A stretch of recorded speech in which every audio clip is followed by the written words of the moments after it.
Olá, hoje vamos ver um livro do Roger Scruton que eu selecionei e eu entendo que tem uma importância que sobreleva os outros tratados do autor.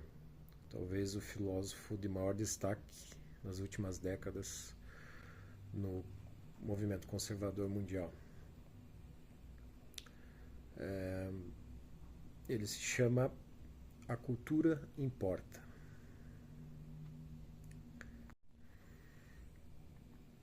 Ele vai sustentar caracteres da cultura ocidental numa perspectiva não religiosa, mas de valor intrínseco em si mesma. A ameaça da cultura islâmica externa e do multiculturalismo interno. Aí eu acrescento decorrente de imigração descontrolada e legislação inábil para compreender o problema. A imperdoável ausência da Revolução Americana em Spengler, focado unicamente na Revolução Francesa, abstraiu a principal transformação do mundo ocidental, a de Estado de Direito em democracia constitucional.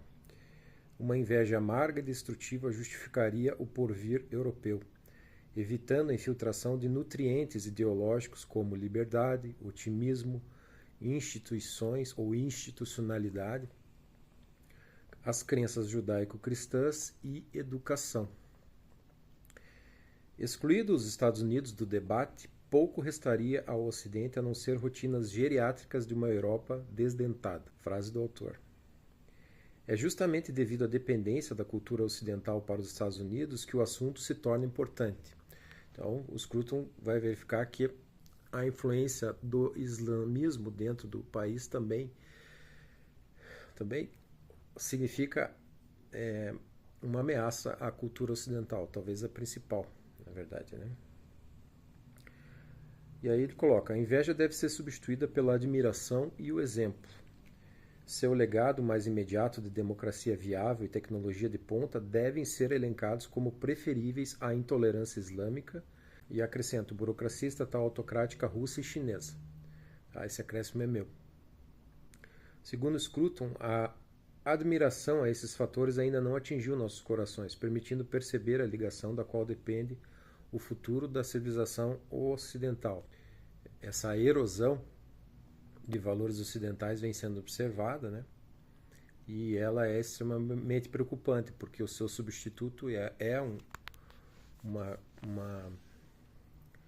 crença já autocrática, né, do islamismo, uma versão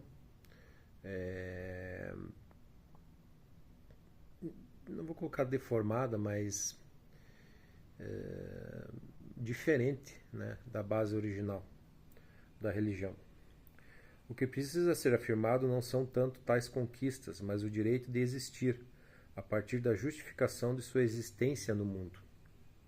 Na verdade, ele não vai só justificar a existência, mas ele vai justificar a superioridade da cultura ocidental em relação às vertentes orientais.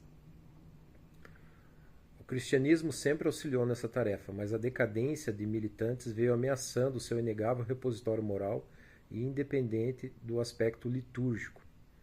É aí que a cultura, a educação assumem papel fundamental na defesa da civilização. No cerne dela, a autocultura, representada pela herança literária, artística e filosófica ocidental, que tem sido atacada diuturnamente, inclusive dentro das fronteiras americanas, como produto de homens brancos europeus mortos. Existe um preconceito, né, em relação aos clássicos. Um direcionamento ideológico, né? Isso já está bem consolidado nas críticas à universidade, né, brasileira, por exemplo, americana também. Scruton vai conceituar a cultura de um modo bastante particular e observar que ela é transmitida de geração em geração e só se transmite consistentemente pelo hábito de julgá-la. Isso é muito importante. Então, a observação dele de que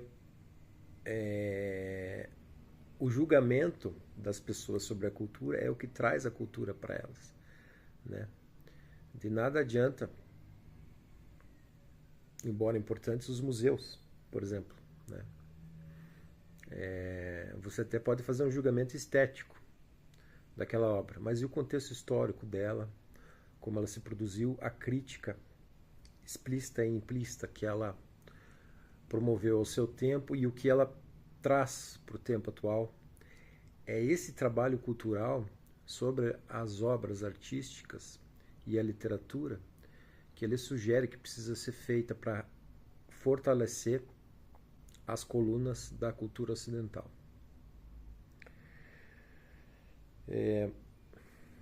Logo, o próprio hábito de julgamento também deve ser capaz de ser transmitido, mesmo que a alta cultura só atinja uma parcela da sociedade. Ele reconhece que é difícil que a alta cultura se torne popular, né? Muitos escassos casos aconteceu isso, né, na história da humanidade. Mas a formação dessa elite é essencial. Ela é o sinônimo de saúde de toda a sociedade humana. Ao contrário da ciência, a cultura não é o repositório de informações factuais ou verdades teóricas, nem é uma espécie de treinamento em certas habilidades, sejam elas retóricas ou práticas. Ainda assim, é uma fonte do conhecimento emocional no que diz respeito ao que fazer e ao que sentir. Nós transmitimos esse conhecimento por meio de ideais e exemplos, por meio de imagens, narrativas, símbolos. Nós o transmitimos por meio de formas e ritmos musicais, por meio de determinações e padrões do nosso ambiente construído. Então, o sentimento artístico, que é definido aqui em Scruton, ele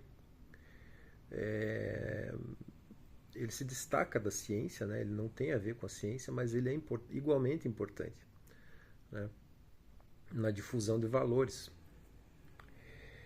superiores. Essas expressões culturais surgem como uma resposta à fragilidade perceptível da vida humana e incorporam um reconhecimento coletivo de que dependemos de coisas que estão fora do nosso controle. Cada cultura, portanto, tem sua raiz na religião, e é a partir dessa raiz que a seiva do conhecimento moral se espalha por todos os ramos da especulação e da arte. O declínio da fé religiosa significa que muitas pessoas, tanto os céticos quanto os vacilantes, começaram a repudiar sua herança cultural. O principal inimigo interno seria um ceticismo filosófico particularmente difundido na academia que apregoa não haver nada a ensinar de cultura, tida por um conjunto de preconceitos inúteis de povos antigos. Ele também defende a impossibilidade de julgamento moral das culturas existentes em comparação, relativismo que obviamente ignora as colunas estruturantes justamente morais da cultura ocidental nas bibliografias utilizadas e pretensamente imparciais, ainda que de modo implícito. Professores depreciam os valores antigos, as velhas hierarquias e as velhas formas de ordem social que estão escondidos no currículo que chegou até nós. Essas são palavras do Scruton, né? Esse relativismo invadiu todas as áreas humanas, andando de mãos dadas com uma censura igualmente obstinada. Então, aquilo que eu já comentei de ostracismo, né? Tudo que se produz de conservador vai sendo relegado ao ostracismo. Primeiro, a ocupação cultural da universidade, ideológica, né? De uma vertente apenas, e paulatinamente a destruição dos valores ocidentais, né? De forma até caricata e inconsequente. E vocês vão entender por quê.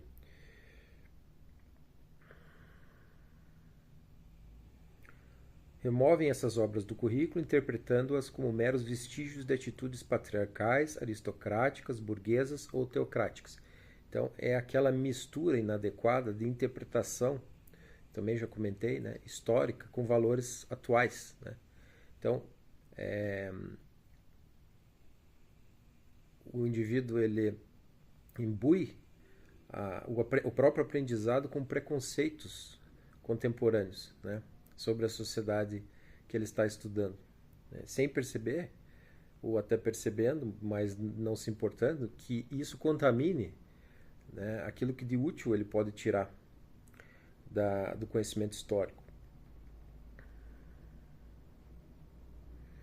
Paradoxalmente, esse erro de julgamento que ignora a distância que os grandes clássicos tiveram das ortodoxias que lhe precederam, abrem as portas para uma teocracia infinitamente menos tolerante e pobre em termos de valores universais.